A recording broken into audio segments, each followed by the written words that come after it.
talking about it, and then you have the pop culture afterglow, where for many, many months afterwards, or years afterwards, people are still talking about it, thinking about it, referring to lines from it and stuff. Do you remember going to a theater and seeing this movie? And that's very different than the next thing I just streamed on my couch. Right. I mean, I would say Bird Box is the avatar of streaming movies, in the sense that, massive hit that left absolutely no cultural footprint. Yeah, it broke all sorts of records for Netflix, right? All sorts of records. Yeah. But I think that has. I think we're talking about two completely different things. I mean, I think Wonder Woman will either have a cultural footprint or won't. It has nothing to do about whether it was released in a movie theater or not. It may have a moment. If we're talking about a moment, releasing in a movie theater, I think can help create a moment in a more powerful way than releasing it on streaming. But I was arguing it's an exclusive moment. Right. Yeah, and I was arguing that it's possible to have a streaming moment as well, like Tiger King, or I would argue Bird Box had a streaming moment, right, where it was sort of like the thing that everybody was talking about. I think we were arguing about the degrees of moments, right? There is like a supernova moment, and then there is a coronal ejection or something. I don't know. That's what I'm thinking. Way to clear it up. Use a wait. It's like a thing. Speaking of Bird Box, though, I had a thought just the other day. I was like, we were supposed to get. I'm just looking for That's every first thing I think of. Every movie's coronal ejection is what we got to compare. It's just I'm trying to move on from that as fast as possible, you guys. Go ahead. I had a thought about. We were supposed to get a Quiet Place sequel this summer too. Yep. You don't hear any word about that movie getting a home release. Nobody has said any word about. It's it seems a little too close to reality. Because of the extremely upsetting subject matter. You mean? I mean, we are talking about what we're living through, basically. We are talking about A Quiet Place 3, by the way, which Jeff Nichols is going to be writing and directing, and I cannot wait to see that. So are they still making that, even though they haven't released the second one? They just announced it. They announced it earlier this month, so it's happening. Yeah. Wow. Well, we'll see. I feel like there's a whole bunch of movies that we would have been talking about this summer that aren't the Wonder Womans of the world or the Black Widows of the world. That it's like, what about those movies? What's that? What's going on with those movies? Mental exercise, right? Obviously, we didn't do a summer movie wager this year, but if we could live out an alternate reality where coronavirus never happened, what is the movie that you think you would be talking about the most or thinking about the most, aka your favorite summer movie this year? What would it have been? Dune? Probably Dune. Oh wow, yeah. Jeez, I was like, was Dune supposed to come out this summer? Was it? I think so, wasn't it? Was it? I forget fall dates. Movies? I forget dates and Joy. Maybe it was a fall movie. Was it a fall movie? I thought it was a summer movie. No, it was originally November 20th. That was the thing. So it wasn't summer. It would have come out this. Where's the movie we'd be talking about this episode? Yep, that's crazy. Comes right back around. So, holy shit, that's crazy. I'm gonna say for me, the movie probably would have been. I'm gonna go out on a limb and say, because obviously I might be proven wrong later with no evidence, but I'm gonna say No Time to Die. Just because I think it's Cary Fukunaga taking on Daniel Craig's thing, and also cool. Daniel Craig basically seemed to hate his job. I'm just going based off of the performance. I'm going based off of the performance where it felt like he was very disconnected. Also, the movie was complete nonsense. I think you talking about Spectre?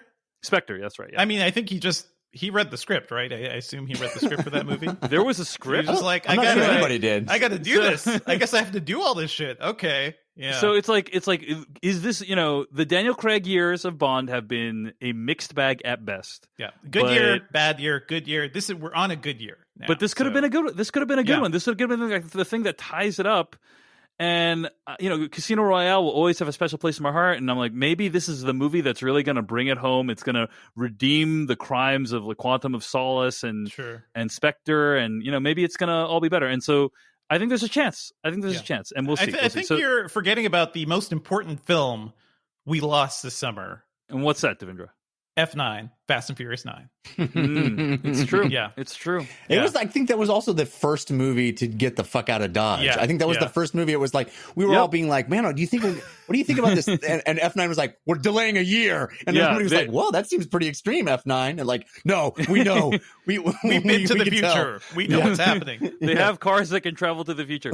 Hashtag Justice for Han, I think would have been, this is hashtag Justice for Han would have been the phenomenon of the summer if this movie had come out. And so I certainly would have tried to make it such a thing, so yeah. We would have tried to make it a thing. So anyway, okay, that's Devindra's choice. Jeff, any thoughts on like what movie would have been the movie you were still thinking about after this year? I mean, I guess Dune is invalid because it was November. Yes, your choice is invalid. You should feel bad. I can't. I have a hard time remembering all the movies. I mean, I think Black Widow or Wonder Woman are two of the ones that I was most excited for. Yeah.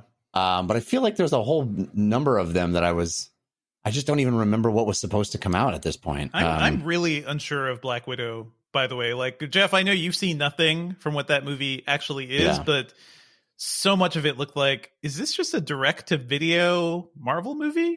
Like, I'm surprised they haven't just made that jump yet. So I guess we'll see. I don't agree. I don't agree for what it's worth. But yeah, I think that movie would have done really well.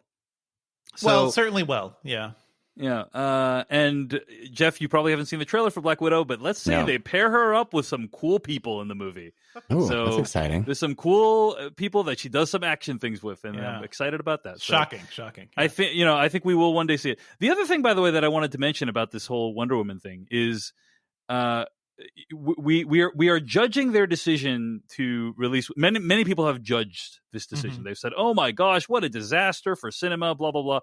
And I think we don't even know what Wonder Woman really is about, right? Like we don't know what is in the movie, and so maybe there's stuff like the movie has already been delayed. I don't want to spoil it for Jeff, but there's certainly one thing I really am curious about. And that is, you can just plug your ears for a little bit, Jeff. But Kristen Wiig turning into like a cat lady? I don't know what's happening there. I'm very confused about all of this. But okay, yes, I'm here for it. I guess my point is, like, we don't know who the villain of Wonder Woman is, right? And like, we don't know what resonance the events of Wonder Woman have with our Why is Chris modern Pine day. there? We don't know. Well, anyway. I guess my point being, like, maybe this is a movie that was made to be released last December. And if they tried to release it in like 2 years from now, it would be seen as irrelevant. We don't know, or the topics, the sort of what the movie's about wouldn't feel as relevant. Who knows? So we don't know why, all the reasons that went into this decision. But we will be here to review Wonder Woman 1984 when it hits HBO Max this December. One thing I will say is, like, I think very clearly they spent the money on that movie to get some sort of return within this fiscal year. And I think this is like your only other shot. You'll do this, you'll get some HBO Max subscriptions, you'll get some VOD, purchases afterwards because it will leave HBO Max. So they'll get something, and they'll get international theatrical, which is a bigger and bigger countries. It will open in theaters. Yes. And it will the also open. Understood what was happening and behaved appropriately. Yeah. It will also open in theaters in the United States, both of the ones that are open at that time. So I went ahead and Googled, and I want to remind us of a couple of movies, one of which I'm shocked Dave didn't bring up, and that is Top Gun Maverick. Yeah. I mean, because I know you were super excited about that movie, Dave, right? Weren't you? I am super excited about the movie. I'm curious how the movie is going to get around the fact that, in general, we don't really do dogfights anymore. Like, just in terms of the United States, might not, but Tom Cruise does. Like, we don't. When's the last time we had dogfights with another country? Like, I don't think it really happens that often. So yeah, I'm curious how they're going to deal with that. But I'm excited about the technology. That's your hang up? Is the believability correct of Top Gun? I mean, 100%. What are the jets doing? What are the jets just like basically babysitting the drones now? And that's Top Gun 2. Exactly. So, all right, Jeff. I just don't buy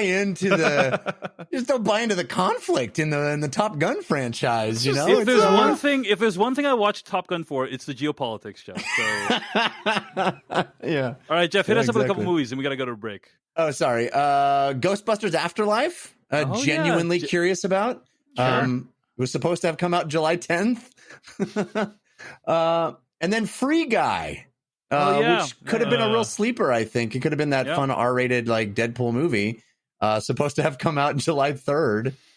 Now it's coming out in December, evidently. I think it was recently just pulled completely from the schedule, if I recall correctly.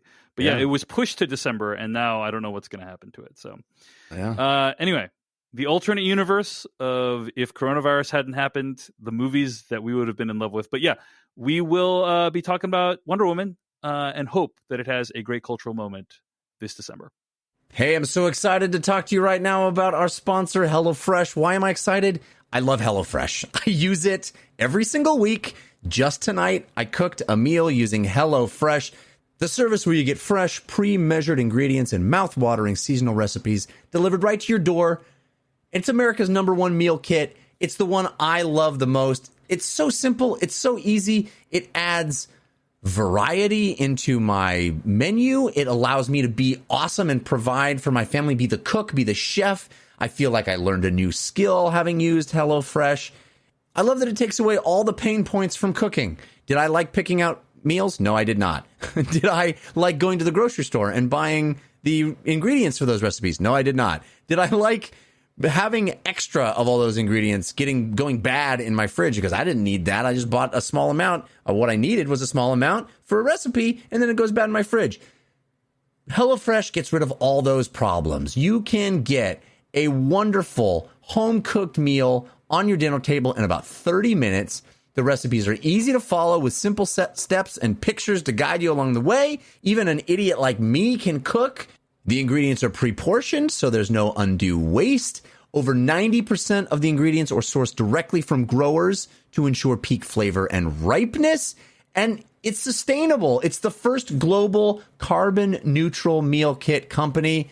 How great is that? They offset their operations, travel, and shipping emissions. Their carbon footprint at HelloFresh is 25% lower than store-bought grocery-made meals. Wow, that's incredible. It's flexible. You can change your meal. They have tons of recipes. Part of the joy of it is my wife and I curling up with our HelloFresh app and picking out what we're going to have in the next week or two. It's just great. It's improved my life immeasurably. Plus, HelloFresh is committed to giving back. They have committed to donating to those in need, and they have donated over 3.5 million meals to people in need in 2020. That's great. So, try it for yourself. Go to HelloFresh.com/filmcast90.